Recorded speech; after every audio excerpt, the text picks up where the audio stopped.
In a rundown diner parking lot in small-town Colorado, a struggling single father with only $20 to his name encounters a desperate mother clutching her hungry baby. Without hesitation, he hands over his last bill, knowing it means another night without groceries for himself. What happens next will leave you speechless. This isn't just a story about $20 or empty stomachs. It's about how one moment of generosity can unlock doors you never knew existed, and how the universe sometimes rewards the purest hearts in the most unexpected ways. Before we jump back in, tell us where you're tuning in from, and if this story touches you, make sure you're subscribed, because tomorrow I've saved something extra special for you. This is more than just a story about a $20 bill changing hands in a diner parking lot. This is a story about the invisible threads that connect us all, about how the universe keeps perfect accounts, and about why the smallest gestures often carry the greatest power. What you're about to witness will challenge everything you think you know about coincidence, destiny, and the true meaning of wealth. We invite you into a world where kindness isn't just rewarded, it's multiplied beyond imagination.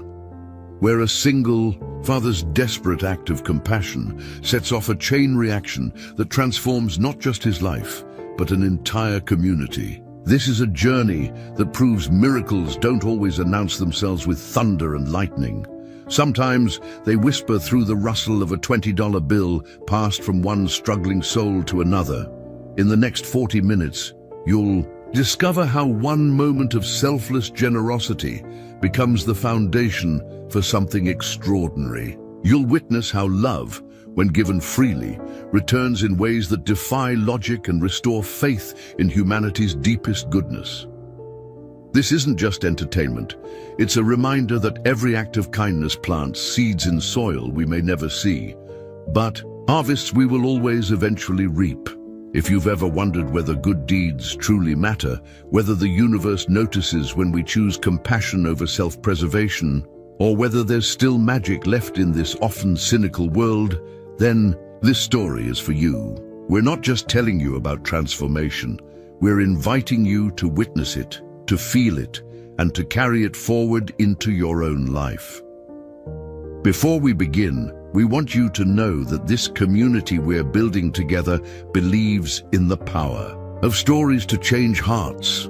Every person who chooses to subscribe, to share their own experiences of unexpected kindness, to comment with their hometown or their favorite moment from these stories, you're all part of something bigger. You're part of a movement that refuses to let cynicism win, that insists on finding light in dark places, that celebrates the extraordinary hiding in the ordinary. The story you're about to hear happened in Millfield, Colorado, a town so small that if you blinked while driving through, you'd miss it entirely. It's the kind of place where everyone knows everyone else's business, where the main street has more empty storefronts than occupied ones, and where dreams often feel as distant as the mountain peaks that ring the valley. But it's also the kind of place where miracles can still happen, where people still care about their neighbors, and where $20 can change the course of multiple lives. Our story centers around a man named Liam Smith, a single father whose world had been quietly falling apart for months. But before we meet Liam in all his struggling humanity, before we walk alongside him through his darkest hour and witness his choice to give when he had nothing left to give, we want to prepare your heart for what's coming. You're about to see how poverty can't diminish the richness of a generous spirit, how desperation can coexist with dignity, how the act of giving, even when it hurts, even when it seems impossible, can open doorways to futures we never dared imagine. This story will take you from the edge of financial ruin to the heights of unexpected prosperity, but more importantly, it will show you how love, real, sacrificial, unconditional love, remains the most valuable currency in any economy. So settle in, open your heart, and prepare to believe again in the impossible. Because what starts with a $20 bill in a diner parking lot becomes something that will leave you forever changed. This is the story of how one man's last $20 became the first chapter of a $1 million miracle. And remember, as you watch this unfold, that you too carry the power to change someone's world. You too have the ability to plant seeds of kindness that may bloom into miracles.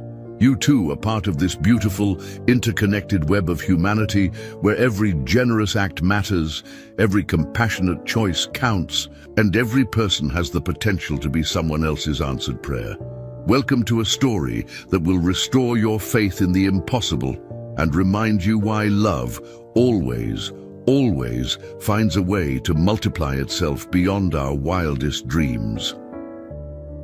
But this transformation doesn't happen overnight, and it doesn't come without struggle. You'll walk with Liam through moments when hope seems foolish, when practical wisdom would counsel holding on to that last $20, when every rational voice would say, take care of yourself first. You'll feel the weight of his decision in real time, understanding that this isn't just about money. It's about the kind of person he chooses to be when nobody's watching, when there's no guarantee of reward, when kindness costs everything he had left. The woman he encounters, Serenity Fuller, carries her own story of heartbreak and resilience. She's not just a plot device or a recipient of charity. She's a mother fighting for her daughter's survival, a person with dreams that got derailed, a human being worthy of dignity and hope. When their paths cross in that parking lot, it's not just a transaction. It's a moment when two souls recognize something sacred in each other's struggle. What makes this story extraordinary isn't just the financial miracle that follows, though that will absolutely amaze you. It's the revelation that true wealth was present in that parking lot long before any $1 million surprise arrived. It was there in Liam's willingness to give. It was there in Serenity's grateful tears. It was there in the baby's innocent trust that the world would provide. The money that comes later simply confirms what was already true, that love is the most powerful force in the universe. And when we align ourselves with it, impossible things become inevitable. As we journey together through this story, pay attention to the small moments. Notice how a man's character is revealed not through grand gestures, but through what he does when he thinks nobody important is watching. Observe how dignity can shine through desperation, how hope can survive when circumstances suggest it shouldn't, how community forms when people choose connection over isolation. These details matter because they're the building blocks of miracles. This story will challenge you to reconsider what you think you know about success, about worthiness, about the way the universe operates. It will ask you to believe that kindness is never wasted, that love always finds its way back to the giver, and that sometimes the best investment we can make is in another human being's hope. By the end, you'll understand that the real miracle wasn't the money. It was the moment Liam decided that someone else's need mattered more than his own fear. The alarm clock's shrill cry cut through the pre-dawn darkness of Liam Smith's cramped apartment above Mabel's diner, but he was already awake.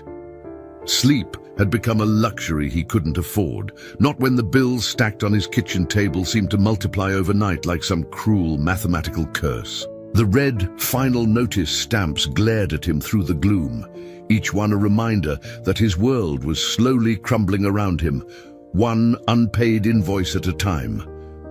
Liam swung his legs over the side of the narrow bed and immediately felt the familiar ache in his lower back, a souvenir from years of hunching over kitchen prep stations and carrying heavy supply boxes. At 32, he felt decades older, worn down by the relentless grind of trying to keep his head above water in a town where opportunities were as scarce as rainfall in August.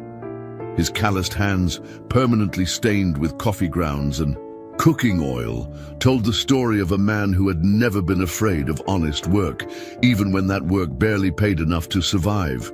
The apartment itself was a testament to making do with less, Two small rooms above the diner that had seen better decades, with wallpaper peeling at the corners and a bathroom door that stuck so badly you had to throw your whole body weight against it.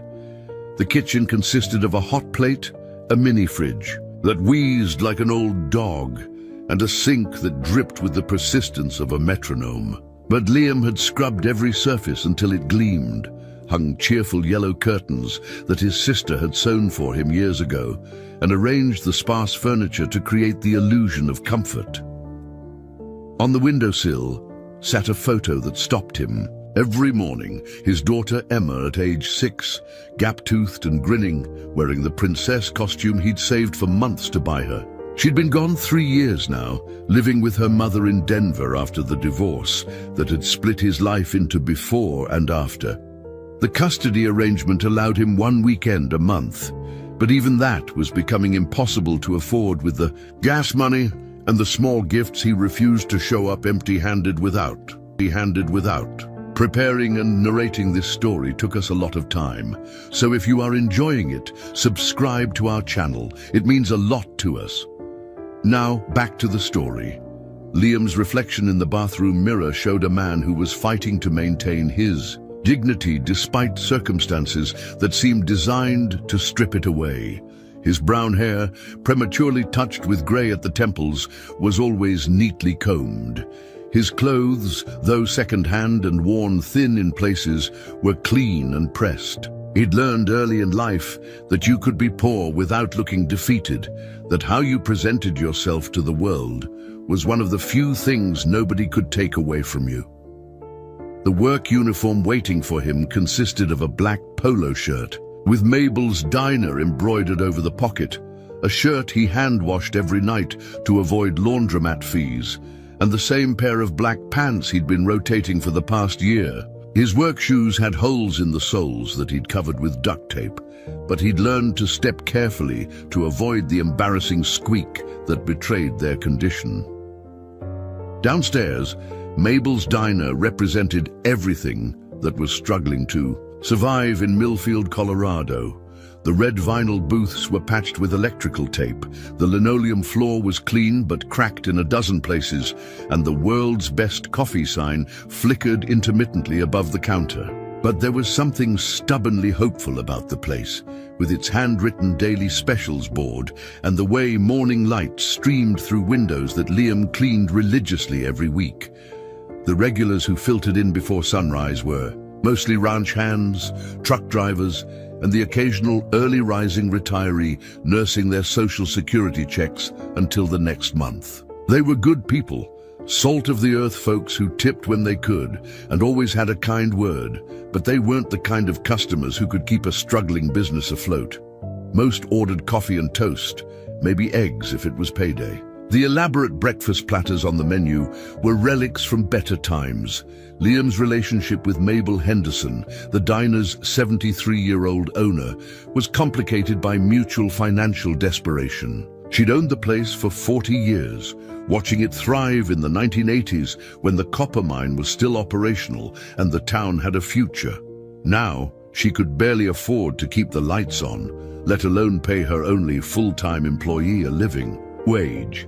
But she couldn't bring herself to fire Liam, knowing he had nowhere else to go, and he couldn't bring himself to quit, knowing she needed him to survive. The weight of responsibility sat heavily on Liam's shoulders as he fired up the ancient coffee machine and began prep work for the morning rush that would bring maybe a dozen customers on a good day. He'd been supplementing his income with odd jobs, snow removal in winter, lawn care in summer, anything that paid cash and didn't interfere with his diner schedule. But even working 16-hour days, 7 days a week, he was barely treading water. The $20 bill in his wallet represented more than emergency money. It was his buffer against complete catastrophe, his insurance policy against the moment when everything finally collapsed. $20 could buy groceries for 3 days if he was careful. It could cover gas to visit Emma if she called and begged him to come see her school play. It could pay for the blood pressure medication he'd been rationing to make it last longer. As the morning wore on and the familiar rhythm of coffee brewing and eggs frying filled the air, Liam found himself staring out the window at the empty main street of Millfield. Half the storefronts were vacant, their for lease signs faded by the harsh Colorado sun. The bank had a foreclosure notice in its window. Even the gas station was struggling, its prices higher than the stations in bigger towns because it couldn't buy fuel in bulk. This was the reality of small-town America that didn't make it into tourism brochures or political speeches. This was where dreams came to die quietly, where good people worked themselves to exhaustion for wages that couldn't sustain basic dignity, where a $20 bill could mean the difference between eating and going hungry. But it was also where character was forged in the crucible of hardship, where community mattered because survival depended on looking out for each other, where small acts of kindness carried the weight of miracles because they cost everything the giver had to offer. The photograph on Liam's windowsill wasn't just a picture. It was a daily reminder of everything he'd lost and everything he was fighting to preserve. Emma Rose Smith, captured at 6 years old, in a moment of pure joy, her missing front teeth creating a gap-toothed grin that had once been the center of his universe. The princess costume she wore was wrinkled from hours of play, the plastic tiara slightly crooked, but to Liam, she looked more regal than any queen who'd ever lived. 3 years had passed since the divorce, but the wound felt as fresh as if it had happened yesterday. The marriage to Rebecca hadn't ended in dramatic explosions or bitter accusations. It had simply withered under the weight of financial stress, unfulfilled dreams, and two people who'd grown into strangers sharing the same small space. When the copper mine closed and Liam lost his job as the equipment operator, the foundation of their life together had crumbled like old concrete. Rebecca had been patient at first, understanding even as Liam scrambled to find work in a town where opportunities were disappearing faster than snow in spring sunshine. But patience had limits, especially when Emma needed new shoes and school supplies, when the electricity company sent final notices, when choosing between groceries and rent became a monthly decision. The breaking point came on Emma's 7th birthday, when Liam couldn't afford the bicycle she'd been dreaming about for months. He'd seen something die in Rebecca's eyes that day, not love exactly, but hope. Hope that he could provide the stability their daughter deserved. The custody arrangement they'd worked out had seemed reasonable at the time.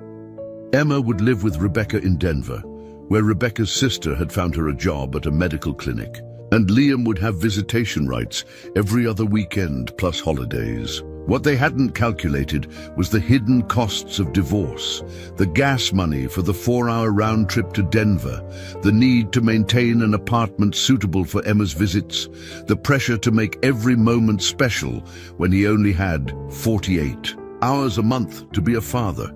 The last time Emma had visited was 3 months ago, and the memory still kept Liam awake at night. She'd grown taller, her baby face beginning to show hints of the young woman she'd someday become, but more concerning was the distance in her eyes. She'd been polite, affectionate even, but there was a guardedness that hadn't been there before. When he'd asked about school, her friends, her favorite subjects, she'd answered in the careful way people used when talking to acquaintances rather than family. The breaking point of that visit came when they'd walked past the toy store on Millfields Main Street. Emma had pressed her face against the window, staring at a dollhouse that was far beyond Liam's budget. Without thinking, he'd promised they'd come back for it the next day, knowing full well he couldn't afford it, but unable to bear the disappointed look that would cross her face if he said no. That night, he'd lain awake calculating and recalculating his finances, wondering if he could skip meals for a week, if he could walk to work instead of driving, if there was any way to make the numbers work. The next morning, when they'd returned to the store, Liam had stood paralyzed in front of the cash register, his pride warring with his love for his daughter. Emma had watched him with those two wise eyes, and he'd seen the exact moment she understood. She'd gently taken his hand and told him she didn't really want the dollhouse after all, that she'd just been looking. But Liam had seen the lie for what it was. A 7-year-old protecting her father's feelings, a reversal of roles that cut deeper than any criticism Rebecca had ever leveled at him. The phone calls that followed Emma's visit had become increasingly sporadic. Rebecca claimed Emma was busy with school activities, new friends, dance classes they could afford, now that Rebecca had steady income and health insurance. But Liam suspected the truth was simpler and more painful. Emma was building a life that didn't include him, not because she didn't love him, but because it hurt too much to miss someone who felt increasingly like a stranger. The medical bills from Emma's emergency appendectomy 6 months ago had been the final blow to Liam's already strained finances. Rebecca had called him from the hospital, her voice tight with worry and exhaustion, explaining that Emma needed surgery and asking if he could help with the costs. The question had hung in the air between them, both knowing he couldn't afford it, but neither wanting to say it out loud. He'd emptied his savings account, borrowed against his next 3 paychecks, and still covered less than a quarter of the total bill. What haunted Liam most wasn't the money itself. It was the realization that he'd become a father who couldn't protect his daughter when she needed him most. He remembered sitting in that hospital waiting room, watching other families navigate the crisis together while he sat alone, feeling like an outsider in his own daughter's life. When Emma had woken up from surgery and reached for Rebecca's hand, instead of his, the message had been clear: he was becoming optional in her world. The divorce decree had given him legal rights to see Emma, but poverty was slowly stealing those rights away.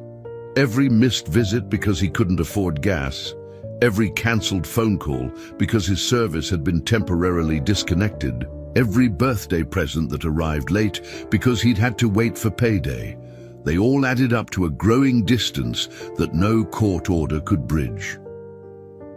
Late at night, when the diner was closed and the apartment was silent, except for the dripping faucet and the occasional creak of settling wood, Liam would hold that photograph and remember the weight of Emma's small hand in his, the way she'd fall asleep on his chest during movie nights, the sound of her laughter echoing through their old house.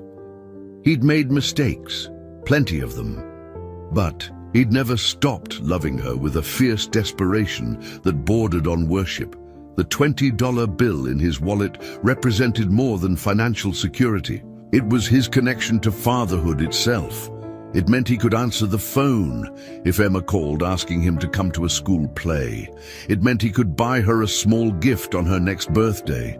It meant maintaining the illusion that he was still capable of providing for her, even in the smallest ways. Without it, he wasn't just broke. He was admitting defeat in the only role that had ever truly mattered to him. This was the weight Liam carried as he moved through his days at the diner, serving coffee to truckers and listening to their stories of the road. Every dollar he earned was measured against the cost of being Emma's father. Every financial decision was filtered through the question of whether it brought him closer to or further from his daughter. The pressure was constant, exhausting, and absolutely inescapable.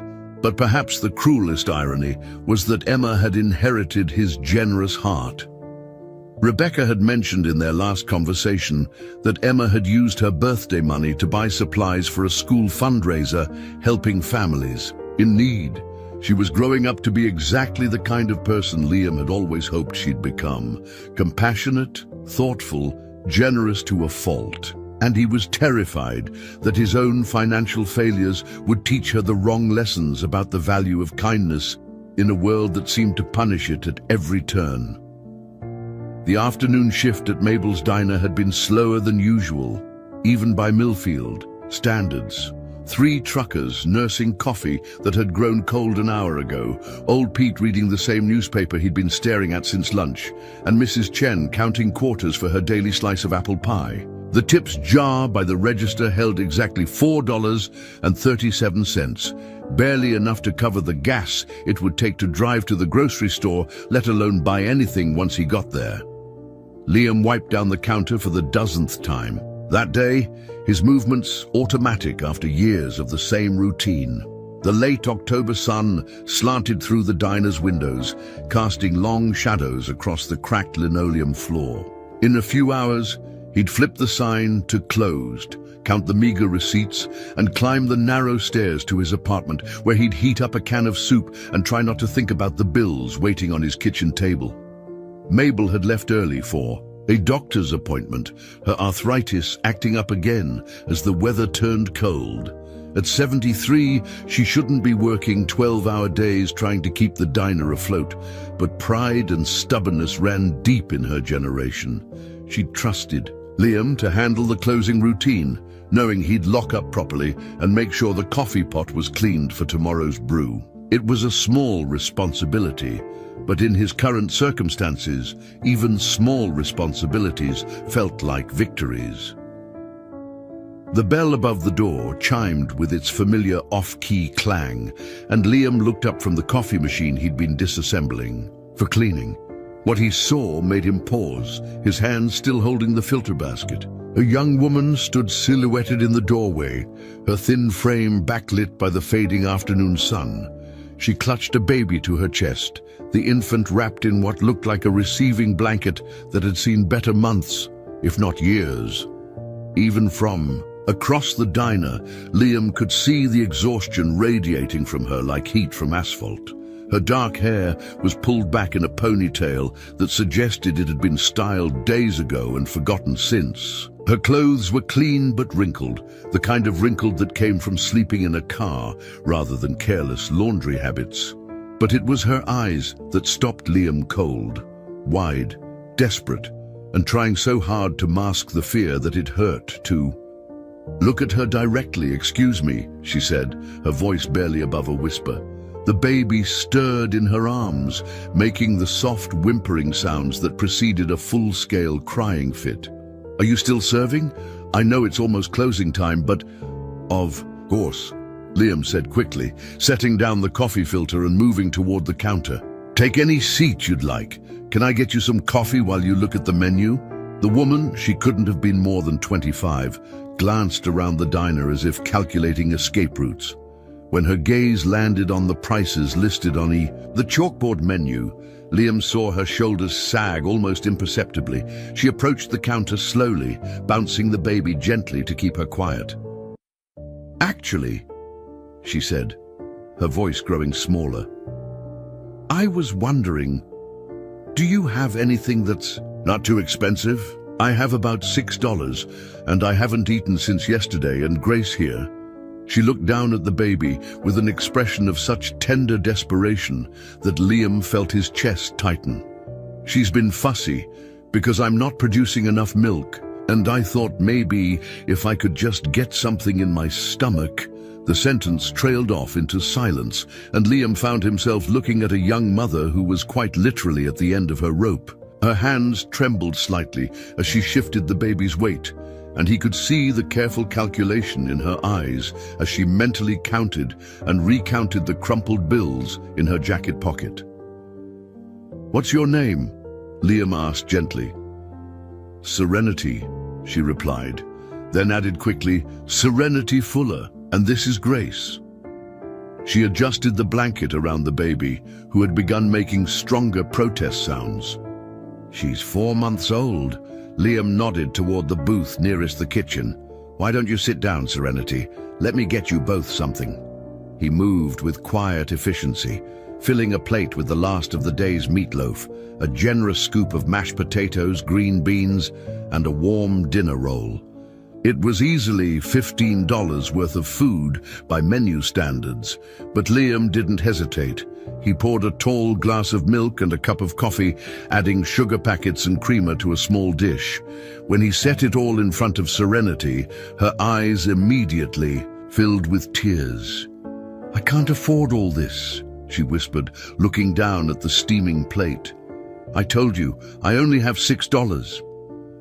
Then $6 is what it costs, Liam said simply. He pulled out a chair across from her and sat down, noting how she immediately began eating with the focused intensity of someone who hadn't had a proper meal in days. "Where are you headed?" Serenity swallowed a bite of meatloaf before answering.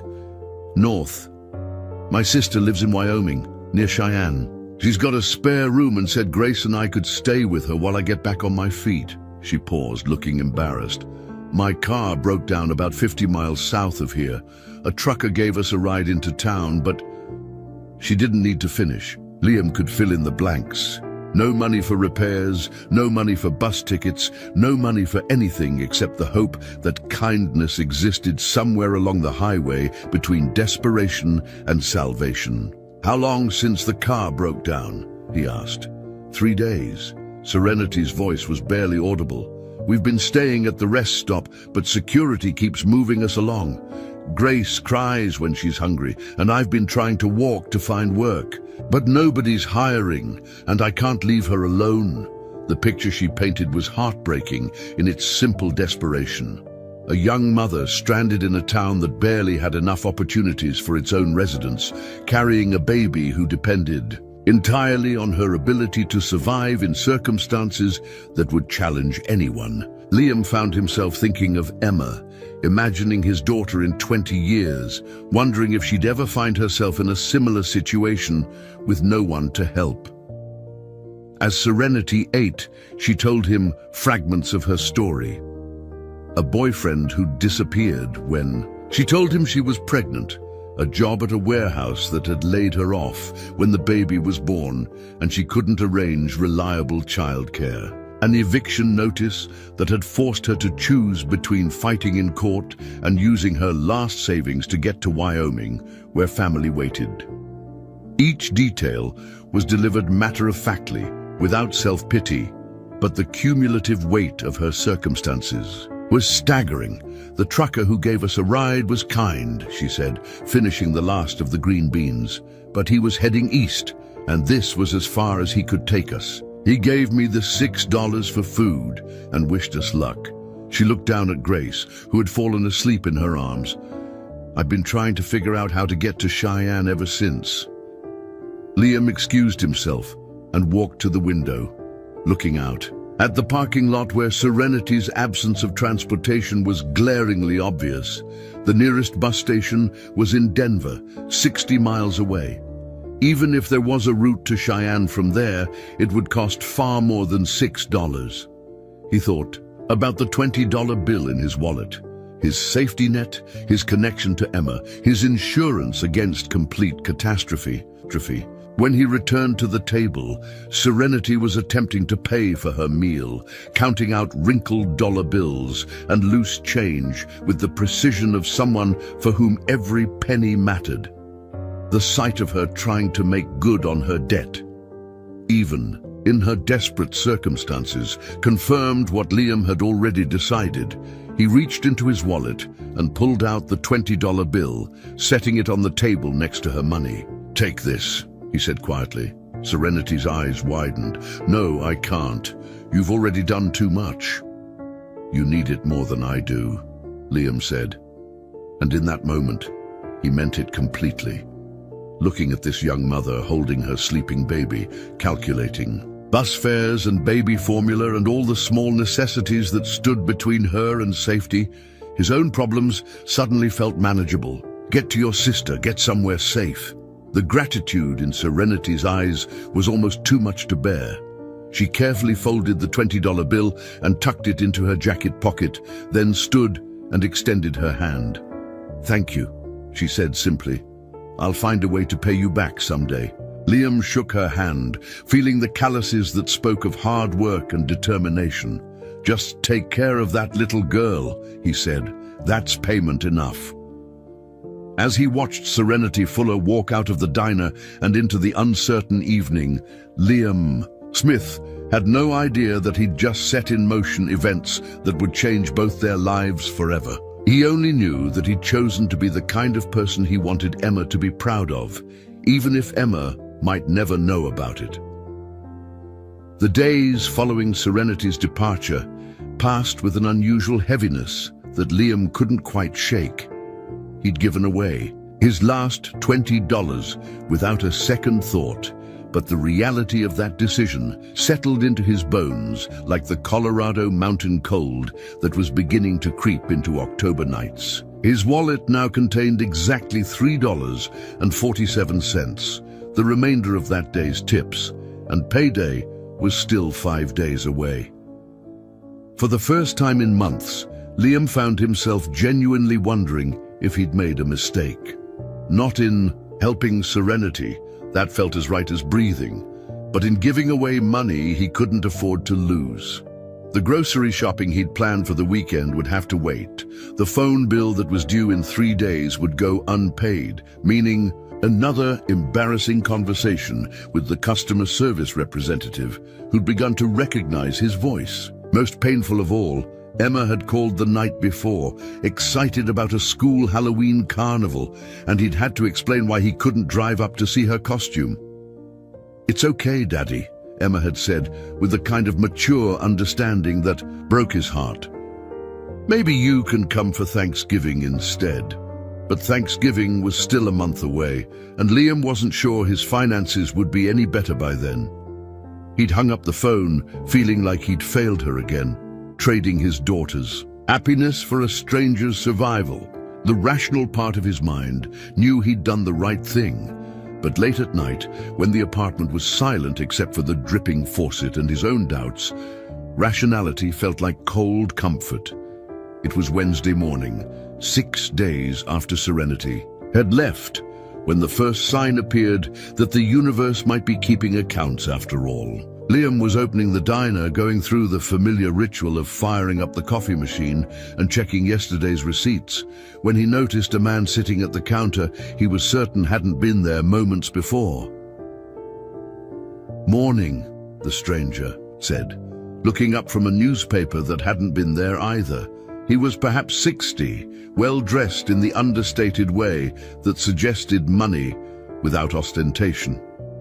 His silver hair was neatly trimmed, his hands manicured, but his eyes held the kind of warmth that came from genuine kindness rather than practiced politeness. "Hope you don't mind."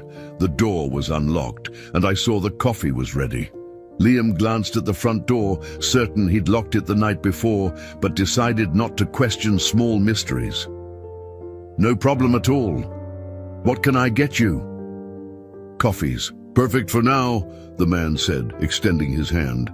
"Name's Owen Adams. I'm passing through town on business and someone recommended this place. Said the food was good and the owner was an honest man." Liam shook the offered hand, noting the firm grip and direct eye contact.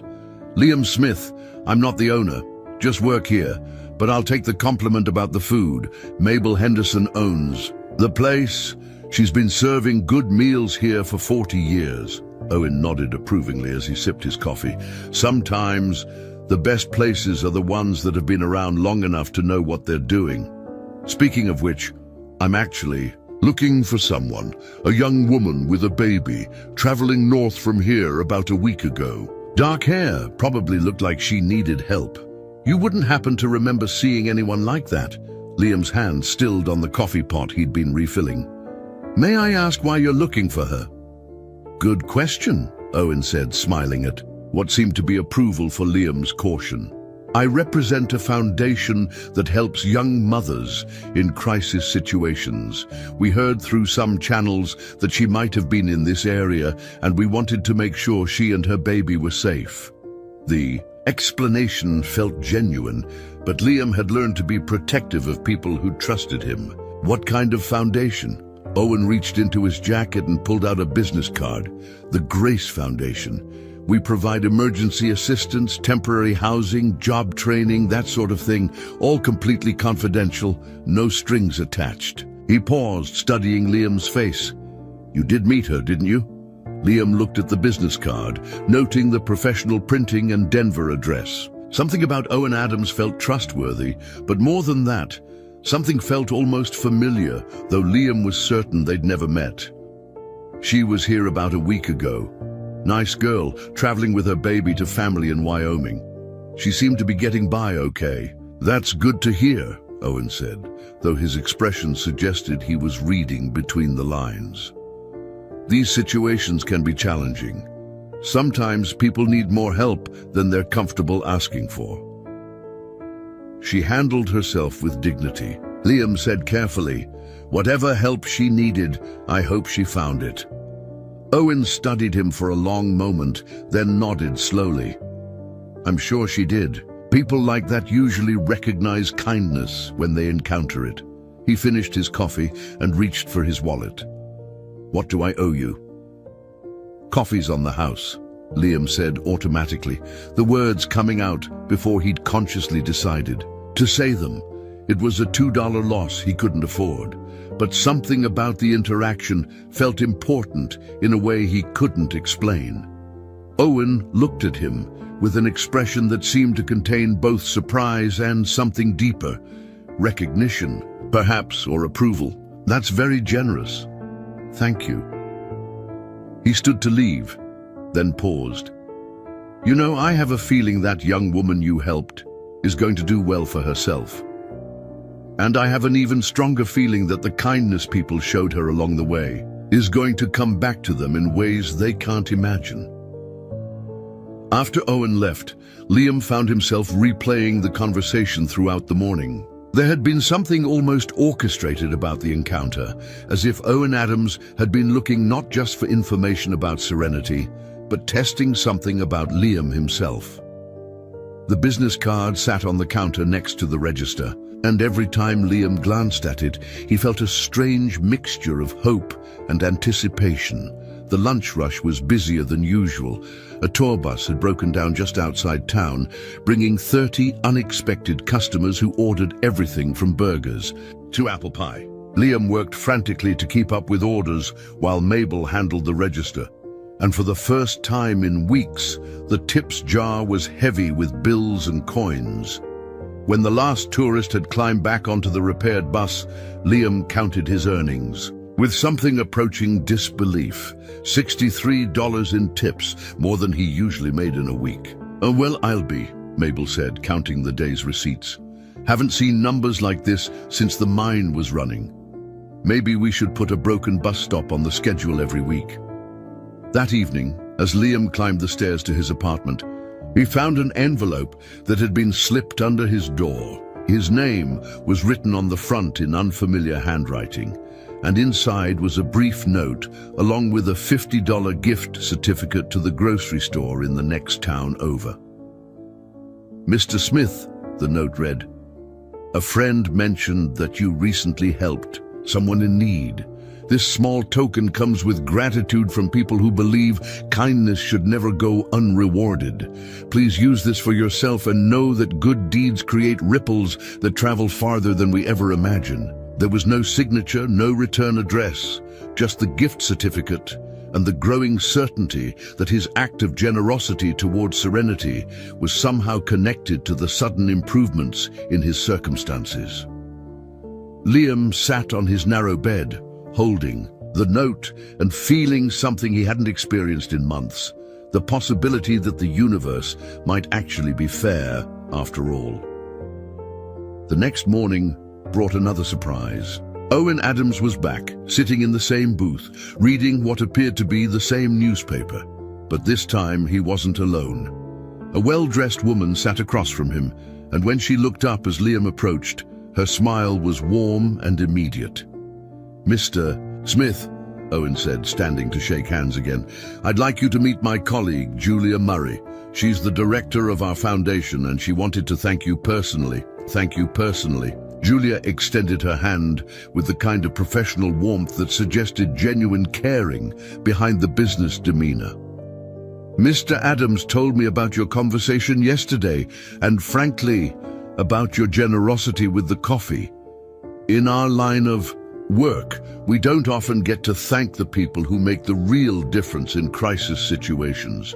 "I didn't do anything special," Liam said, uncomfortable with the attention. "That's exactly what makes it special," Julia replied. "Mr. Smith, we've been able to connect with the young woman you helped. She's safe, she's with family, and she wanted us to tell you that your kindness gave her hope when she needed it most." Liam felt his throat tighten unexpectedly. "She doesn't owe me anything. I just did what anyone would do." "But that's where you're wrong," Owen said gently. "Not everyone would do what you did. That's precisely why we're here." The conversation that followed would change everything. Julia Murray opened a leather portfolio and withdrew a folder that looked far too official for a casual conversation in a small-town diner. Liam felt his stomach tighten with the kind of anxiety that came from years of unexpected documents bringing bad news. Eviction notices, final demands, legal papers that always seemed to arrive at the worst possible moments. "Mr. Smith," Julia began, her voice carrying the practiced warmth of someone accustomed to delivering life-changing information. "What I'm about to share with you might sound unusual, but I hope you'll hear me out completely before you respond." Liam nodded, his hands instinctively reaching for the coffee cup in front of him as an anchor against whatever was coming. Owen sat quietly beside Julia, but there was something in his expression that suggested he was as invested in this conversation as she was. "The Grace Foundation isn't just any charitable organization," Julia continued. "We were established by someone who believes that genuine kindness should be rewarded in tangible ways. Our benefactor prefers to remain anonymous, but they've built a substantial endowment specifically to help people who demonstrate extraordinary generosity, especially when that generosity comes at personal cost." She paused, allowing the words to settle. Liam found himself thinking of late-night infomercials and too-good-to-be-true sweepstakes offers. But the business cards were real. Julia's professional demeanor was convincing, and something in Owen's eyes suggested this was anything but a scam. "When Serenity Fuller contacted us for assistance," Julia went on, "she mentioned a man in Millfield who had given her his last $20 without expecting anything in return. She was quite specific about the circumstances, how you fed, how when she was hungry, how you could clearly see she had nothing to offer in return, how you gave her money that she suspected you couldn't afford to lose." Liam's cheeks flushed with embarrassment. "She didn't need to tell anyone about that. I wasn't looking for credit or—" "Of course you weren't," Owen interrupted gently. "That's exactly the point. Serenity told us because she was grateful, and because she wanted to make sure that if there was any way to pay your kindness forward, we would know where to find you." Julia smiled and opened the folder. "Mr. Smith, our foundation has investigated your situation. I hope you don't mind, but we needed to verify both your circumstances and your character. What we found was remarkable. A single father working multiple jobs to support himself and maintain a relationship with his daughter. A man who's never defaulted on a debt despite financial hardship. Someone who's helped neighbors with snow removal, assisted elderly customers with their groceries, and never once complained about his circumstances to anyone who could help him." The description felt surreal, as if they were talking about someone else entirely. Liam had never thought of his actions as remarkable. They were simply what decent people did when they could manage it. "I don't understand what you're getting at," he said honestly. "We'd like to offer you a partnership," Julia said simply. "The Grace Foundation is expanding its operations, and we need someone to manage our rural outreach program for this region of Colorado. Someone who understands what it's like to struggle, who recognizes genuine need when they see it, and who has a proven track record of putting others' welfare ahead of their own comfort." Liam stared at her, certain he'd misunderstood. "You're offering me a job?" "We're offering you a calling," Owen corrected. "The position would involve identifying families and individuals in crisis throughout small communities like Millfield. You'd have a budget to provide immediate assistance, food, temporary housing, transportation, emergency funds. You'd also coordinate with local businesses and organizations to create longer-term support systems." Julia pulled out a document that made Liam's eyes widen. The starting salary would be $65,000 annually, plus benefits, plus a discretionary fund of $50,000 yearly for emergency assistance. You'd work primarily from Millfield, traveling to neighboring communities as needed. And Mr. Smith, this isn't charity. This is employment. We've researched your background, your character, your judgment. We believe you're exactly the person we need for this position. The numbers seem to float in the air between them, too large and too wonderful to be real. $65,000 was more than Liam had made in the past 3 years combined. It was Emma's college fund, stable housing, the ability to visit his daughter whenever she needed him. It was the difference between surviving and living. "I don't have any formal education in social work," Liam said, his practical mind automatically searching for the catch. "I never went to college, never worked for a non-profit. I'm just a guy who works in a diner." "You have something more valuable than formal education," Julia replied. "You have lived experience with hardship, natural empathy, and most importantly, the judgment to give away your last $20 to someone who needed it more than you did. Those qualities can't be taught in any classroom." Owen leaned forward. "Liam, may I ask you something personal? When you gave Serenity that money, what went through your mind?" Liam thought back to that moment, remembering the weight of the $20 bill in his hand and the desperation in Serenity's eyes. "I thought about my daughter," he said quietly. "I thought about how I'd want someone to help her if she were ever in that situation. And I thought about the kind of person I want to be, regardless of whether anyone's watching. That," Julia said with obvious satisfaction, "is exactly why you're perfect for this job." The conversation continued for another hour, covering practical details that seemed almost mundane compared to the magnitude of what was being offered. Liam would start immediately, working out of a small office they'd establish in Millfield. He'd receive training in crisis intervention and resource management, but much of the work would rely on his natural instincts and local knowledge. Most importantly, he'd have the resources to help people like Serenity before they reached the point of desperation. "There's one more thing," Owen said as they prepared to leave. "The Foundation's benefactor wanted us to give you this personally." He handed Liam an envelope that felt substantial in his hands. Inside was a check for $5,000 and a handwritten note. "Mr. Smith, this represents the immediate return on your investment in human kindness. The young woman you helped wanted to pay you back but didn't have the means. Consider this a down payment on all the good you're going to do in the world. With gratitude, a friend." Liam stared at the check, then at Julia and Owen, then back at the check. "This is real? All of this is actually happening?" "It's real," Julia confirmed. "We'll have contracts and paperwork ready by tomorrow, and you can start as soon as you're ready. There's just one question. Are you interested in changing your life and the lives of countless others?" Liam thought about Emma, about the conversation they'd have when he told her he could afford to visit every weekend.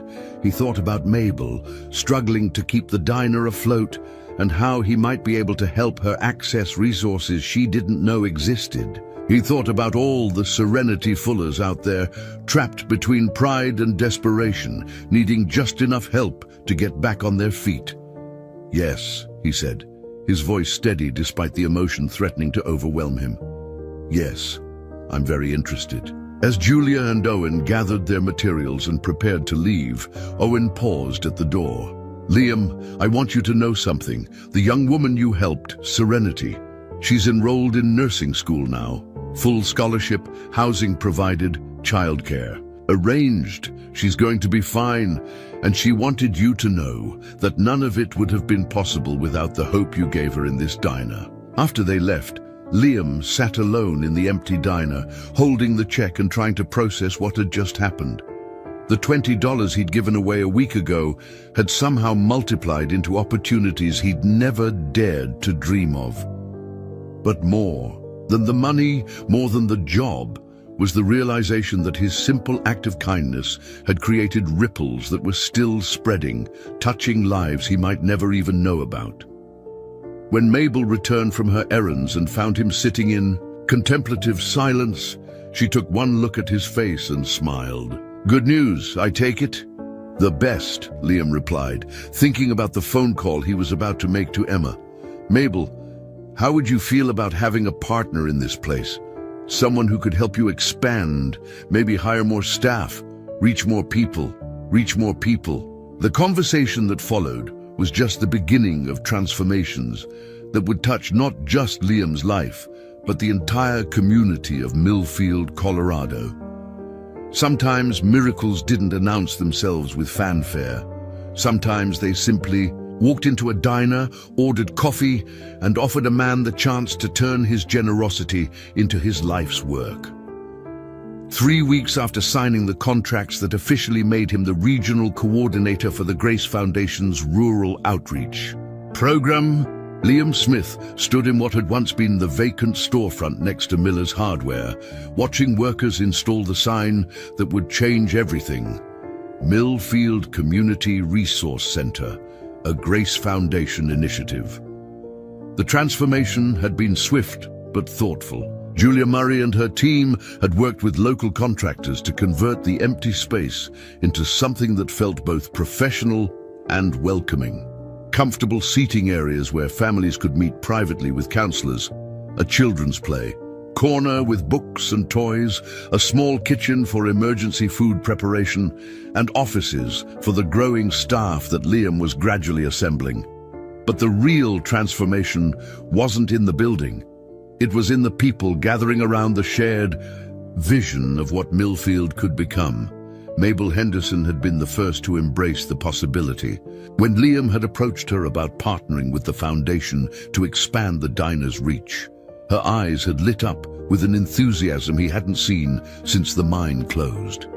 The Grace Foundation had provided funding to renovate Mabel's kitchen, hire 2 additional staff members, and establish a program where the diner would provide free meals to families in crisis while being fully compensated for their costs. 40 years I've been feeding people in this town, Mabel had said, wiping tears from her eyes as she signed the partnership agreement. Never thought I'd see the day when I could feed the ones who needed it most without worrying about keeping the lights on. The diner had become the unofficial headquarters for community planning sessions, and it was there that Liam had met the people who would help shape Millfield's future. Dr. Patricia Winters, the semi-retired physician who had been driving to the next county for medical emergencies, was eager to establish a part-time clinic. Roberto Silva, the former mine supervisor who had been struggling to find work, jumped at the chance to coordinate job training programs. Even Pastor Michael from the community church had volunteered to help with counseling services and temporary housing coordination. But perhaps the most unexpected ally came in the form of Frank Kelly, a businessman from Denver who had grown up in Millfield before the mine closed.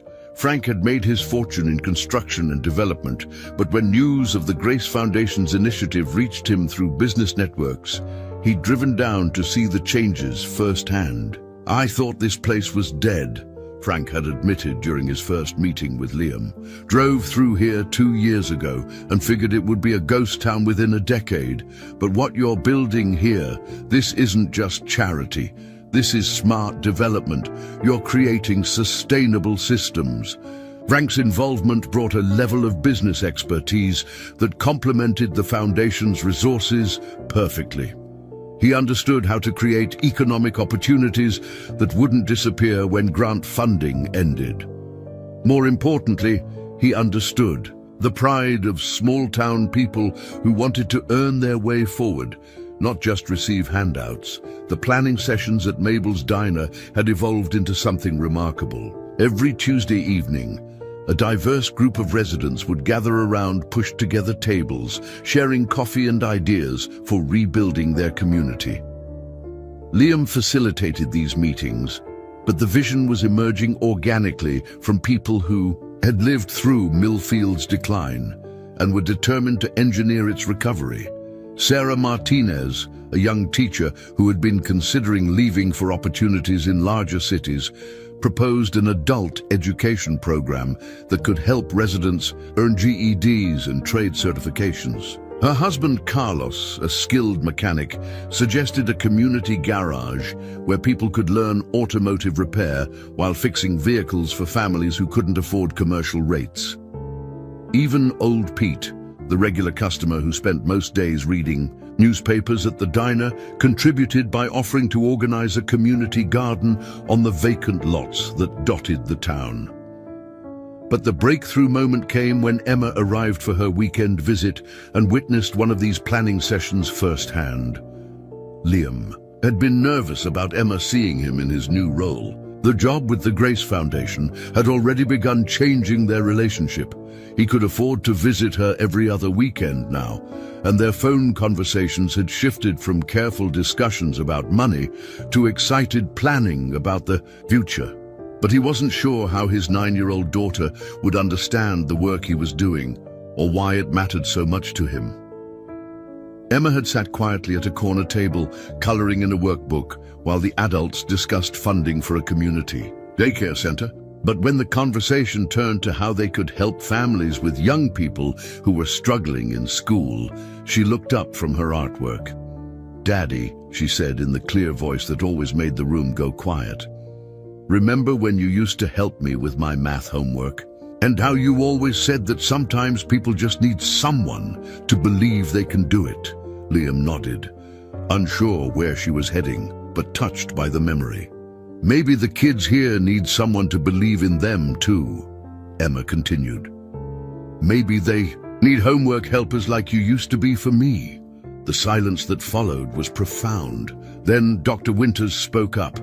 "That's brilliant. A peer tutoring program, maybe pairing high school students with elementary kids, supervised by adults who can provide guidance and encouragement." Frank Kelly was already making notes. "We could create a scholarship fund for the high school tutors, maybe even pathways to community college for the ones who show leadership potential." Sarah Martinez was nodding enthusiastically. "And it could extend beyond academics. Life skills, career exploration, mentorship relationships that could last for years." What had started as a child's innocent observation was rapidly becoming a comprehensive youth development program. But more than that, Emma's comment had crystallized something essential about their shared vision. This wasn't about fixing problems from the outside, but about recognizing and nurturing the strengths that already existed within the community. Later that evening, after the planning session had wound down and the other participants had headed home, Liam and Emma walked through downtown Millfield. The streets were quiet, but there were lights in windows that had been dark for years, and several storefronts that had recently been rented by small businesses taking advantage of the foundation's microloan program.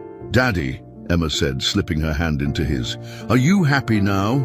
The question caught him off guard. He thought about the past few weeks, the satisfaction of helping 3 families avoid eviction, the joy of watching Mabel hire her niece as a full-time waitress, the hope in people's faces when they talked about Millfield's future. "Yes, sweetheart," he said honestly. "I think I am." "Good," Emma replied with the matter-of-fact wisdom that children possessed. "Because when you gave that lady your money, I think you planted something good, and now it's growing into something really big." As they walked past the construction site where the community center was taking shape, Liam realized Emma was right. The $20 he'd given to Serenity Fuller hadn't just helped one struggling mother, it had planted a seed that was growing into something none of them could have imagined. A community garden where both vegetables and relationships could flourish, a resource center where crisis intervention could become empowerment, a network of people who had discovered that their individual struggles were actually shared challenges with collective solutions. The shared vision was no longer just about helping people survive difficult circumstances. It was about creating A place where kindness could multiply, where generosity could become sustainable, where people could build something together that was stronger and more beautiful than anything they could create alone. That night, as Liam tucked Emma into the new bed in the apartment they could finally afford to make comfortable, she asked one more question. "Daddy, do you think that lady you helped knows about all the good things that happened because of what you did?" Liam smiled, thinking about the updates Julia Murray had shared about Serenity's progress in nursing school. "I think she does, sweetheart. And I think she'd be proud to know that her courage to accept help when she needed it helped create all of this." The vision they were building in Millfield wasn't just about individual transformation. It was about proving that communities could heal themselves when people chose to invest in each other's success. And it had all started with a $20 bill and the simple belief that everyone deserved a chance to hope again. 6 months into the Grace Foundation's presence in Millfield, just when it seemed like the transformation was taking permanent root, the first real test arrived in the form of a letter that landed on Liam's desk with the weight of a thunderbolt. The letterhead read, "Colorado Department of Social Services, Fraud Investigation Unit," and the words that followed threatened to unravel everything they had built. "We have received complaints regarding irregular funding practices and potential misappropriation of charitable resources," the letter stated in bureaucratic language that somehow managed to sound both vague and menacing. "An investigation has been opened to examine the financial practices of the Grace Foundation's Millfield operations. All programs must be suspended pending the completion of this review." Liam read the letter 3 times, his hands trembling slightly as the implications sank in. Someone had reported them to the state, claiming that the Foundation's methods were suspicious, that the rapid transformation of Millfield was too good to be true, that money was being funneled inappropriately. The investigation would take months, during which time they couldn't provide emergency assistance, couldn't fund the community programs, couldn't continue the work that had begun to give people hope. The timing couldn't have been worse. Winter was settling into the Colorado mountains with unusual harshness, and 3 families were depending on Foundation assistance to keep their heat on. The community daycare was scheduled to open in 2 weeks, providing care for 15 local families who had already adjusted their work schedules around the new service. The adult education program had 22 enrolled students who were halfway through earning their GEDs. But beyond the immediate practical concerns was something even more devastating: the doubt that crept into people's voices when they heard the news. After years of disappointment and broken promises, Millfield residents had finally begun to believe that change was possible. Now, faced with official government letterhead suggesting fraud and mismanagement, that fragile hope was beginning to crack. The news spread through town with the speed that bad news always traveled in small communities. By the afternoon of the day Liam received the letter, Mabel's Diner had become an unofficial crisis center where worried residents gathered to share information and fears. "I knew it was too good to be true," muttered Jim Brennan, a rancher who had been skeptical of the Foundation from the beginning. "Nobody just shows up with that kind of money without strings attached. There's always a catch." Others were more defensive, but equally worried. Sarah Martinez sat at a corner table with her husband Carlos, their faces etched with the kind of concern that came from having too much to lose. The adult education program wasn't just an opportunity for them, it was their pathway to better jobs and a more stable future for their family. "What if they shut everything down?" Sarah asked quietly. "What if we're back to where we started, but now with expectations we can't meet?" Dr. Winters had driven over from her clinic as soon as she heard, her medical bag still in hand from afternoon house calls. "This doesn't make sense," she said, addressing the room as much as any individual. "I've seen the Foundation's books. Julia Murray has been completely transparent about funding sources and expenditures. Everything has been documented and above board. But documentation and transparency meant little when faced with a government investigation. Even if the Foundation was completely cleared of wrongdoing, the process could take months or even years. Communities that had survived on hope and momentum could easily collapse under the weight of bureaucratic uncertainty. Frank Kelly had driven down from Denver as soon as Liam called him, and his assessment was grimly practical. "Investigations like this can be triggered by anonymous complaints," he explained to the gathered group. "Someone who doesn't like what's happening here, someone who feels threatened by change, could have called in a report just to cause trouble." The suggestion that their community transformation was being sabotaged by outsiders brought a different kind of anger to the room. But it also raised uncomfortable questions about whether they had moved too fast, been too visible, attracted the wrong kind of attention. Old Pete, who had been listening quietly from his usual spot at the counter, finally spoke up. "So, what do we do? Give up? Go back to watching this place die one empty storefront at a time?" The question hung in the air like a challenge. Liam looked around the room at faces that had become familiar over the months. People who had invested their hopes in a vision that now seemed threatened by forces beyond their control. He thought about Emma, who had been so proud of the tutoring program she had inspired. He thought about Serenity Fuller, whose courage to accept help had started this entire chain of events. He thought about the $20 bill that had somehow multiplied into resources that could transform an entire community. "We proved them wrong," Liam said quietly, his voice gaining strength as he spoke. "We show them that this community doesn't need outside validation to take care of its own people." The room went silent, waiting for him to continue. "The investigation is about the Foundation's money and programs," Liam explained. "But the Foundation didn't create the relationships in this room. It didn't create your skills, your knowledge, your willingness to help each other. Those things belong to us, and no government agency can take them away." Dr. Winters was the first to understand where he was heading. "A community-supported emergency fund," she said slowly. "We pool our own resources to help families in immediate crisis." Frank Kelly nodded approvingly. "And the daycare doesn't need Foundation funding to operate if parents organize cooperatively and share costs and responsibilities." Sarah Martinez stood up, her voice stronger than it had been all afternoon. "The adult education classes can continue at the church. We don't need fancy equipment. We need teachers and students who are committed to learning." What followed was 2 hours of the most intense community planning Millfield had ever experienced.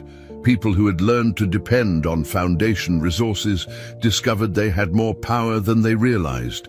Carlos Martinez could teach automotive repair in his own garage. Dr. Winters could provide basic medical services on a sliding scale that people could actually afford. Pastor Michael's church could host not just education classes, but support groups and community meetings. The challenge that had seemed like a potential death blow was transforming into an opportunity for the community to prove its resilience. But more than that, it was forcing them to confront a fundamental question. Were they building something that could survive without external support? Or had they simply become dependent on a different kind of charity? As the evening wore on and plans took shape, Liam realized that the investigation might be the best thing that could have happened to them. Not because he welcomed the stress and uncertainty, but because it was forcing Millfield to discover its own strength. The Grace Foundation had provided crucial seed funding and initial support, but the real transformation had always been in the people themselves, their willingness to work together, to support each other, to believe that change was possible. The meeting ended with commitments that surprised everyone. Jim Brennan, the skeptical rancher, volunteered to coordinate winter heating assistance using his own network of suppliers. Families pledged monthly contributions to a community emergency fund. Business owners offered space and resources for continuing programs. "You know what?" Old Pete said, as people began gathering their coats and heading home. "Maybe we needed this wake-up call. Maybe we needed to find out we could stand on our own 2 feet. But as Liam locked up the community center that night, he couldn't shake the worry that they were about to find out just how much they could endure. The investigation was real, the threat to their progress was serious, and not everyone in the community had the resilience to weather months of uncertainty. The next few weeks would determine whether the miracle that had begun with $20 was strong enough to survive its first real test. The answer came on a snow-covered Tuesday morning in February, 3 months after the investigation had begun, and 2 weeks after the community had quietly celebrated their first self-funded success. Story: Maria Santos, a single mother of 2 who had been struggling to keep her heat on, had been helped not by foundation money, but by the community emergency fund that neighbors had contributed to from their own paychecks. The heating bill was paid. Maria kept her job at the grocery store, and her children stayed in their home and school. Liam was reviewing the week's volunteer schedules at the community center when Julia Murray walked through the door, her usual professional composure replaced by something that looked remarkably like excitement.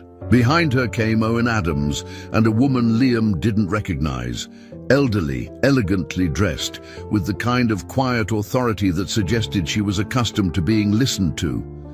"Liam," Julia said without preamble, "I'd like you to meet Eleanor." Hartwell, the name meant nothing to Liam initially, but something in the way Julia said it suggested it should. Eleanor stepped forward with a warm smile and an outstretched hand. "Mr. Smith," she said, her voice carrying the refined cadence of old money and careful education, "I've been looking forward to meeting the man who started all of this with $20 and a generous heart." The pieces began clicking into place as Eleanor continued speaking. "I'm the benefactor behind the Grace Foundation. I prefer to stay behind the scenes usually, but recent events have made a more direct approach necessary." Liam stared at her, trying to reconcile this grandmother-like vigor with the mysterious force that had transformed his life and his community. "You're the person behi, a person behi." Eleanor's smile deepened. "I'm the person who provided the initial funding, yes, but you're the person who proved the concept works. Mr. Smith, what you and your community have accomplished during this investigation has been extraordinary." She gestured toward the chairs arranged in the center's main meeting area. "May we sit? I have quite a story to tell you, and some news that I think will interest you greatly." As they settled into the comfortable chairs that had hosted hundreds of community conversations over the past months, Eleanor began to speak with the measured pace of someone who had thought carefully about every word. 50 years ago, I was a young mother stranded on the side of a highway in Kansas with a sick baby and no money for a mechanic. A farmer stopped to help us, a man who clearly had very little himself, but who spent his last $10 to get our car running and refused to let us repay him. She paused, her eyes distant with memory. That man's kindness saved my daughter's life and taught me something fundamental about human nature. Eleanor reached into her purse and withdrew a yellowed piece of paper. I wrote him a letter years later, after my husband's business had succeeded and we had the means to give back. I wanted to find him, to repay his kindness, but he had passed away and his family had scattered. So I decided to do something different. She handed Liam the letter, and he could see it was addressed to the farmer who stopped for a stranger's family. The letter promised to find ways to reward unexpected kindness wherever it appeared. "The Grace Foundation has been operating for 30 years, Eleanor continued. "We identify people like you, people who give when they can't afford to give, who help without expectation of return. Usually, we provide quiet assistance, paying off medical bills, funding educational opportunities, providing business loans that never need to be repaid. But your situation was different. Owen spoke up for the first time. When Serenity Fuller contacted us and told us about your $20, Eleanor became personally invested. She wanted to see what would happen if we didn't just reward individual kindness, but empowered it to transform an entire community. "And the investigation?" Liam asked. Eleanor's expression hardened slightly. "The investigation was initiated by a complaint from Harold Westbrook, a property developer who had been planning to buy up Millfield's main street at distressed prices for a shopping complex. Your community's revitalization threatened his plans, so he decided to try to shut you down with bureaucratic harassment." Julia opened her portfolio and withdrew a thick folder. "The state completed their investigation last week. Not only did they find no evidence of wrongdoing, but they were so impressed with our documentation and community impact that they're recommending the Grace Foundation model for statewide implementation." The relief that flooded through Liam was so intense, it was almost overwhelming. Months of uncertainty, community stress, and personal doubt suddenly lifted like fog clearing from a mountain valley. But Eleanor wasn't finished. "Mr. Smith, the investigation did reveal something significant. It showed that your community doesn't need the Grace Foundation anymore. You've created something sustainable, something that can grow and thrive independently." She reached into her briefcase and withdrew another folder, "Which is why I'm here to make you an offer that's different from anything the Grace Foundation has done before." Eleanor opened the folder to reveal documents that made Liam's eyes widen. "I'm establishing the Millfield Model Institute, a permanent endowment of $10 million dedicated to researching and replicating what you've accomplished here. The institute will be headquartered in Millfield, with you as its director, tasked with helping other struggling communities discover their own capacity for transformation." The numbers were staggering, but more significant was the implication. Millfield wouldn't just be saved, it would become a beacon for community revival across the country. "But that's not all," Eleanor continued. "Harold Westbrook, the developer, who tried to shut you down, has had a change of heart. Facing negative publicity for trying to sabotage a successful community revitalization project, he's offered to sell his development rights to the community at cost, along with funding for a community land trust that will ensure Millfield controls its own growth." Frank Kelly, who had arrived quietly during the conversation, was shaking his head in amazement. "Eleanor, what you're describing isn't just community development, it's community sovereignty. You're giving them permanent protection against future exploitation." "Exactly," Eleanor said with obvious satisfaction. "Mr. Smith, your $20 has grown into something I never anticipated when we started this process. You've proven that communities can heal themselves when given the right support and encouragement." Liam thought about the journey from that moment in the diner when he'd handed Serenity his last $20 to this moment when he was being offered the resources to help countless other communities. The multiplication was almost incomprehensible. "There's one more thing," Eleanor said, her voice softening. "Serenity Fuller wanted to be here today, but her nursing school schedule wouldn't allow it. However, she did send this." Eleanor handed Liam an envelope addressed in handwriting he recognized from the thank you note Serenity had left at the diner. Inside was a photograph of a young woman in nursing scrubs, holding her diploma, with a beautiful little girl at her side. On the back, Serenity had written, "Mr. Smith, because of your kindness, I'm now a registered nurse working in pediatric care. Grace and I will never forget that you saw us as worthy of help when we couldn't see it ourselves. Your $20 taught me that kindness multiplies. I'm spending my life proving you right." As Liam held the photograph, surrounded by people who had become family and contemplating opportunities that had grown from a simple act of generosity, he realized that the real breakthrough wasn't the money or the recognition or even the vindication. The real breakthrough was the understanding that kindness was indeed the most powerful force in the universe, not because it always brought immediate rewards, but because it created connections that could transform the world.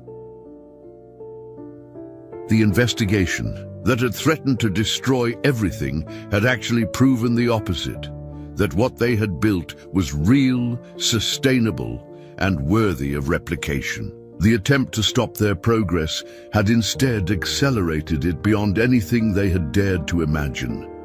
1 year after Eleanor Hartwell's visit, the Millfield Model Institute had become a pilgrimage site for community leaders, social workers, and policymakers from across the nation. But more importantly, it had become the epicenter of a movement that was spreading through small towns and forgotten neighborhoods like seeds carried on a favorable wind. Liam stood in the Institute's main conference room, looking out at representatives from 23 communities who had traveled to Colorado to learn how they could replicate Millfield's transformation. The irony wasn't lost on him that he was now teaching people how to accomplish what he had stumbled into by accident, starting with nothing more than a heart that couldn't ignore another person's need. The most important thing to understand, Liam was saying to the assembled group, is that we didn't save Millfield with outside money or expert consultants. We saved it by recognizing that every community already has the resources it needs. They're just scattered among people who haven't learned to work together yet. In the front row sat Marcus Chen, the mayor of Riverside Falls, Ohio, a former manufacturing town that had lost its primary employer 3 years earlier. Beside him was Dr. Patricia Valdez from Del Rio, Texas, where drought and economic decline had created a crisis that felt insurmountable. Behind them were representatives from mountain towns in West Virginia, farming communities in Nebraska, and Rust Belt cities in Michigan, all united by the shared experience of watching their homes slowly die and the desperate hope that death might not be inevitable. But the most remarkable attendee was seated near the back of the room, taking careful notes, despite having heard this presentation dozens of times before. Serenity Fuller had completed her nursing degree and was now the Millfield Model Institute's Director of Family Services, helping to design programs that addressed the complex web of challenges facing struggling families. The transformation from desperate mother to respected professional still amazed everyone who knew her story, but no one more than Serenity herself. "Mr. Smith," called out Maria Rodriguez, a community organizer from Phoenix, "how do you identify which people in a community have the capacity to become leaders in this kind of transformation?" Liam smiled, remembering asking similar questions when Julia Murray had first approached him. "You don't identify them," he said. "You create the conditions where they can identify themselves. People rise to meet genuine need when they're given permission to care about each other. The evidence of that principle was scattered throughout Millfield and beyond. Dr. Winters had leveraged her part-time clinic into a regional health network that served 4 counties. Frank Kelly had moved his business headquarters to Millfield and was now developing affordable housing projects in 6 states using the Community Land Trust model. Even Old Pete had found his calling, becoming the Institute's unofficial historian and documenting the transformation process with the meticulous attention to detail that had once been focused solely on reading newspapers. But perhaps the most significant ripple effect had been completely unintended. Emma, now 11 years old and spending every other weekend in Millfield, had started a pen pal program connecting students from the Institute's partner communities. What had begun as a school project had evolved into a network of young people, sharing resources, ideas, and encouragement across geographical and cultural boundaries. "Sometimes the kids understand this better than we do," Emma had explained to a group of visiting educators. They don't see reasons why things can't work. They just see problems that need solving and friends who can help solve them. The PEN program had led to student exchanges, collaborative science projects, and even joint fundraising efforts, where students from prosperous communities helped their counterparts in struggling areas while learning valuable lessons about privilege, responsibility, and effective altruism. During the lunch break, Liam found himself in conversation with Dr. James Patterson, a researcher from the University of Colorado who had been studying the Millfield phenomenon for his upcoming book on community resilience. What we've documented here challenges fundamental assumptions about rural development and social services, Dr. Patterson was saying, gesturing toward charts and graphs that quantified the town's transformation. You've achieved better outcomes, with lower per capita investment than any government program or private foundation initiative we've studied. Liam nodded, though he'd learned to be cautious about academic enthusiasm.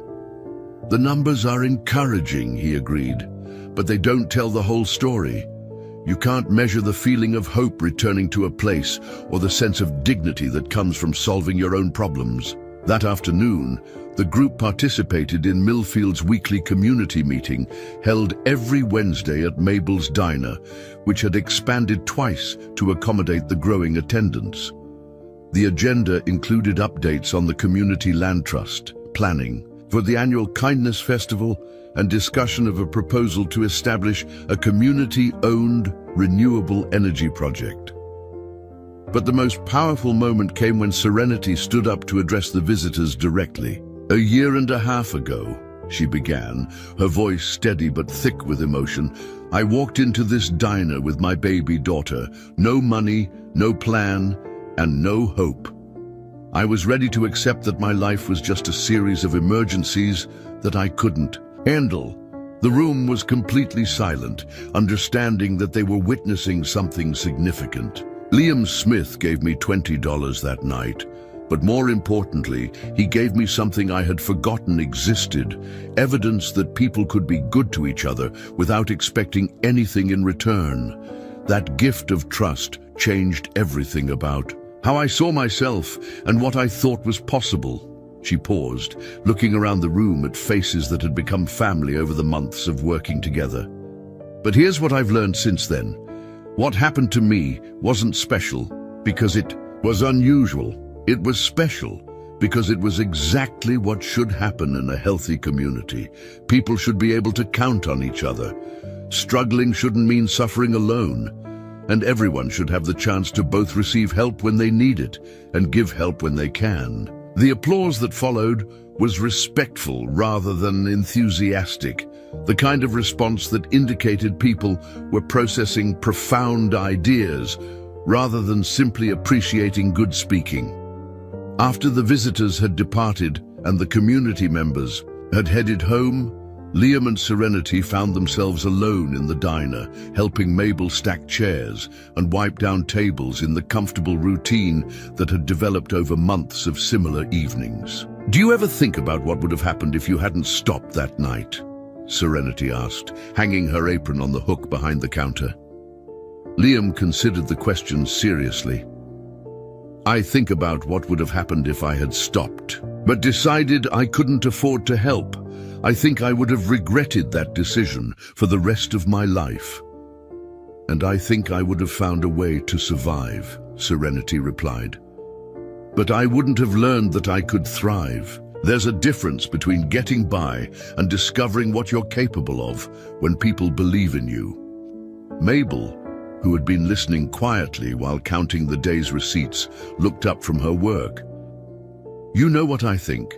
I think this whole thing proves that miracles aren't mysterious. They're just what happens when ordinary people decide to be extraordinary for each other." As Liam drove home that evening, past streets that were alive with lights and activity, past the community garden where families were harvesting late-season vegetables, past the childcare center where children were playing in the secure knowledge that their parents were working toward better futures, he reflected on how far they had all traveled from that moment when desperation had met generosity in a diner parking lot. The ripple effects were still spreading, still creating new possibilities. In communities they had never heard of, still proving that kindness was indeed the most renewable resource on earth. And at the center of it all was the simple truth that had started everything. When people choose to see each other's fundamental worth, magical things become not just possible, but inevitable. 2 years after that life-changing conversation with Eleanor Hartwell, Liam Smith stood at the podium of the Colorado State Capitol, addressing a joint session of the legislature about the Community Resilience Bill that would allocate $50 million to replicate the Millfield model throughout the state. But as he looked out at the assembled lawmakers, his mind wasn't on policy implementation or budget allocations. He was thinking about a photograph that sat on his desk back home, a picture of a young woman in a nurse's uniform holding a baby, taken in a diner parking lot that had somehow become the epicenter of a movement that was changing the world. Honorable members of the legislature, Liam began, his voice carrying the confident clarity that came from absolute certainty in his message. I'm here today not as an expert in community development or social policy, but as someone who learned firsthand that the most powerful economic development tool in existence costs exactly $20 and requires nothing more than a willingness to see strangers as neighbors. The chamber was unusually quiet, the kind of attentive silence that indicated people were genuinely listening rather than simply waiting for their turn to speak. Behind him on a large screen was a before and after photograph of Millfield's main street, empty storefronts transformed into thriving businesses, vacant lots converted into community gardens, despair replaced by undeniable vitality. 2.5 years ago, I gave my last $20 to a struggling mother because I couldn't imagine doing anything else. I had no idea that simple act would eventually lead to this moment, to policies that will affect hundreds of communities across our state. But what I've learned since then is that miracles aren't rare.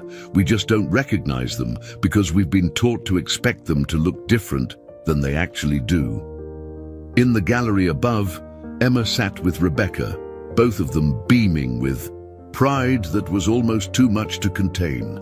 At 13, Emma had become something of a celebrity herself, her student exchange program now operating in 12 states and featured in educational conferences nationwide.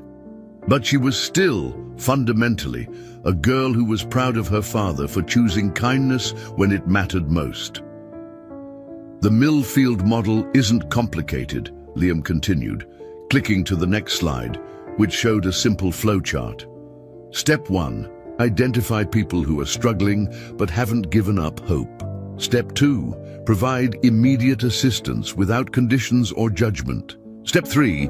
Create opportunities for those people to help others facing similar challenges. Step 4. Step back and watch communities heal themselves. Governor Patricia Martinez, who had championed the legislation, nodded approvingly from the front row. She had visited Millfield 6 months earlier and left convinced that what she had witnessed represented the future of effective governance, not programs imposed from above, but resources provided to enable communities to solve their own problems. But I want to be clear about something, Liam said, his tone becoming more personal. This isn't about money, though money helps. This isn't about programs, though programs can provide structure. This is about remembering that we are responsible for each other, and that responsibility is not a burden, it's the source of our greatest strength. After the presentation, the bill passed with overwhelming bipartisan support, the first time in years that the legislature had achieved such consensus on any significant issue. But for Liam, the real victory had come weeks earlier, in a conversation that few people would ever know about. Serenity had been working late at the Institute, reviewing applications from communities that wanted to join the pilot program, when she had received a phone call that changed everything yet again. The caller was Harold Westbrook, the developer, who had tried to shut down their work through the fraud investigation. "Ms. Fuller," he had said, his voice carrying a humility that must have cost him considerable effort, "I owe you and your community an apology. I also owe you an explanation and possibly an opportunity for a very different kind of partnership." What followed was a confession that was both surprising and revealing. Westbrook had grown up in a town very similar to Millfield, a place that had died slowly when the primary industry collapsed. His family had lost everything, and he had spent his adult life accumulating wealth and power as armor against ever feeling that helpless again. When he saw Millfield's revival, it had triggered something deeper than business concerns.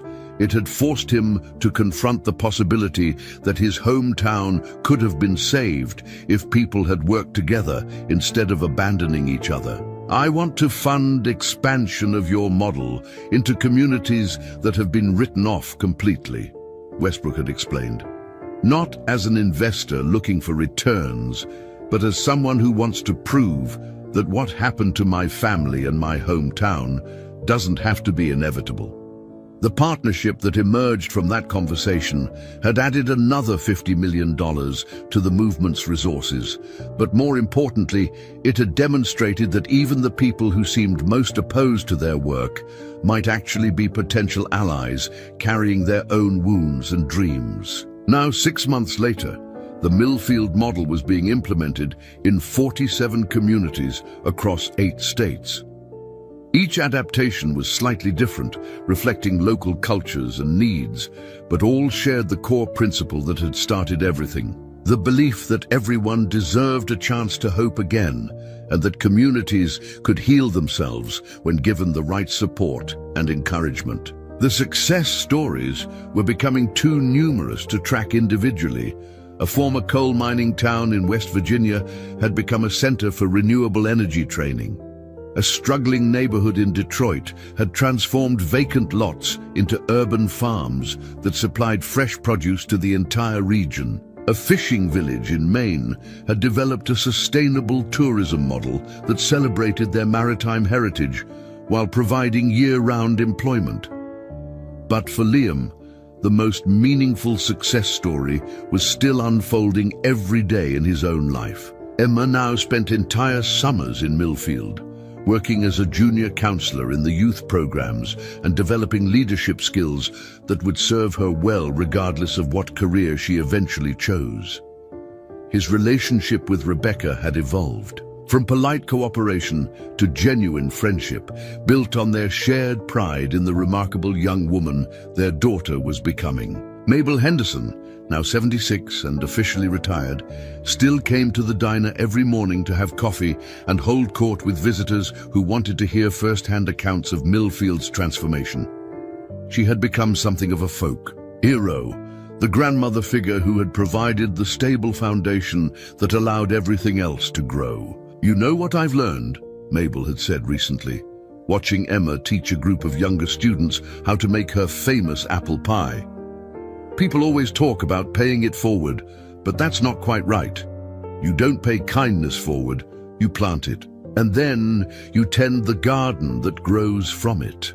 On the evening after his presentation to the legislature, Liam found himself back where it all started, sitting in a booth at Mabel's diner with a cup of coffee and the latest batch of applications from communities that wanted to join the program. The diner was busy, filled with a mixture of locals and visitors who had come to see the place where $20 had somehow multiplied into a movement that was changing the world.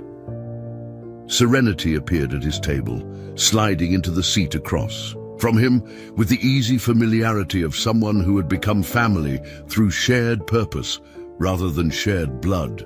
"Eleanor called," she said, pulling out a folder. "She wants to establish a permanent endowment that will ensure this work continues for generations. $200 million. managed by a board that includes community representatives from every state where the model is operating. Liam looked at the preliminary documents, shaking his head in wonder at numbers that still seemed impossible to comprehend. Do you ever think about what our lives would have been like if that night had gone differently? Serenity smiled, glancing around the bustling diner. I think about it all the time, but then I look at Grace. She nodded toward her daughter, now 4 years old, and helping Emma set up art supplies for the evening children's program. And I realize that this is the life we were always supposed to have. We just had to find our way to it. As the evening progressed and the diner gradually emptied, Liam reflected on the journey that had brought them all to this moment. The $20 he had given away that October night had indeed multiplied, beyond anything he could have imagined, but not in the way he might have expected. It hadn't just grown into money or programs or recognition. It had grown into proof that the world could be different than it often appeared to be.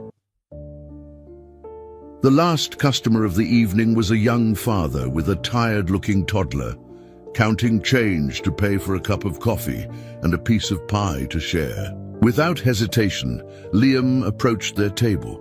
"Coffee and pie are on the house tonight," he said gently. "Sometimes we all need a little kindness to keep going." The man's eyes filled with gratitude that looked remarkably familiar. "Thank you," he said simply. "I don't know how to repay this." "You don't repay it," Liam replied, thinking of all the people who had said those same words to him over the past 3 years. "You just remember that someone believed you were worth helping, and someday, when you can, you help someone else remember the same thing." As Liam walked home through streets that hummed with life and possibility, he understood that this wasn't an ending at all. It was simply the latest beginning in a story that would continue long after he was gone. Because that's what miracles really were. Not single moments of impossible magic, but chains of ordinary people choosing to be extraordinary for each other, creating ripples that would spread across the world for generations to come. The $20 bill was long gone, spent on bus fare and baby formula for a desperate mother on a cold October night. But the kindness it represented had become infinite, renewable, and absolutely unstoppable. And in a small town in Colorado, where hope had learned to multiply itself, that was more than enough to change everything. 5 years later, Dr. Grace Fuller adjusted her stethoscope and smiled at the 6-year-old patient whose scraped knee she had just bandaged.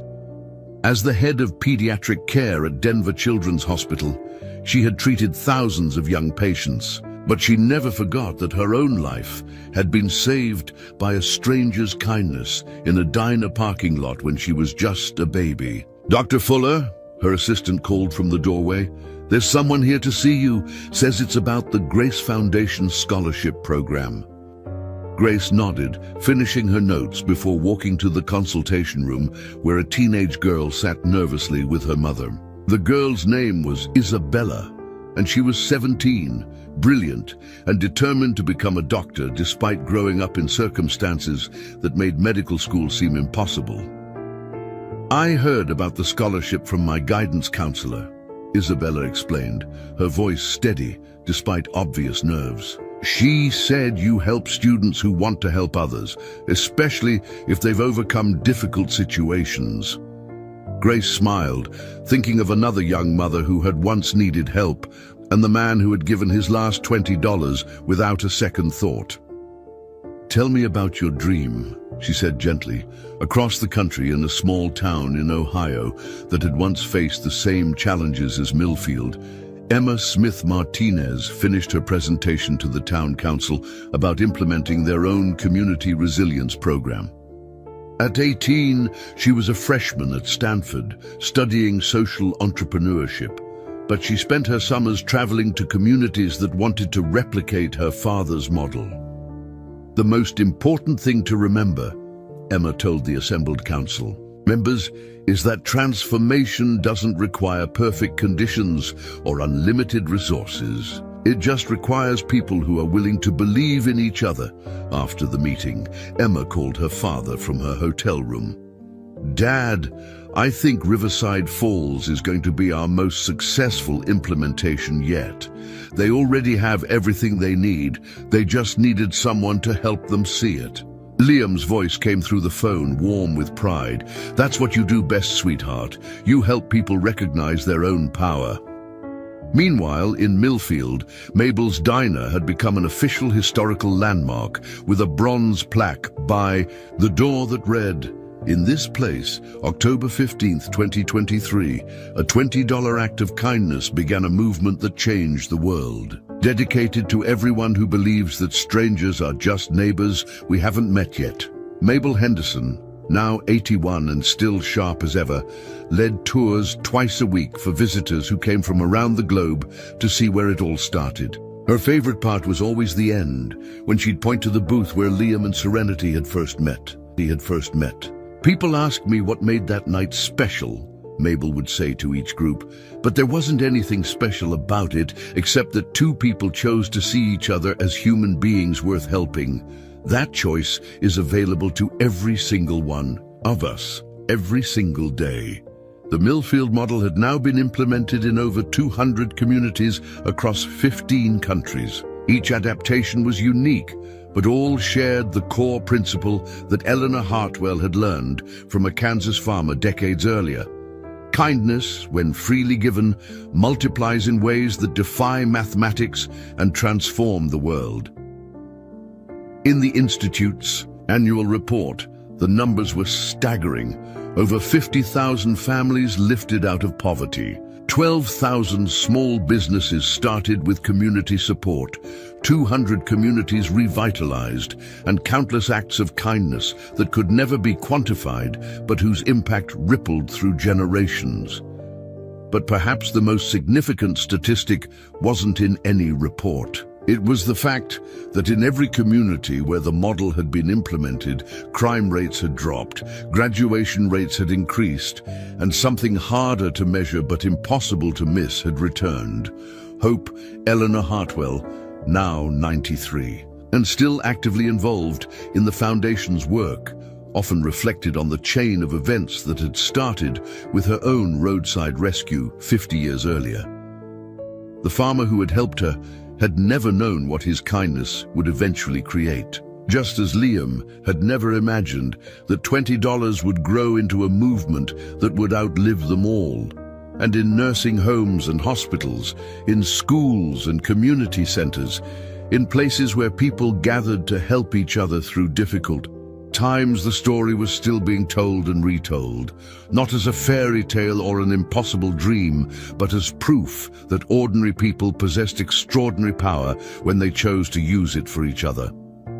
The $20 bill was gone, but the miracle it had planted would never stop growing. Because some investments don't just pay dividends, they pay it forward forever. Up next, you've got two more standout stories right on your screen. If this one hit the mark, you won't want to pass these up. Just click and check them out. And don't forget to subscribe and turn on the notification bell so you don't miss any upload from us.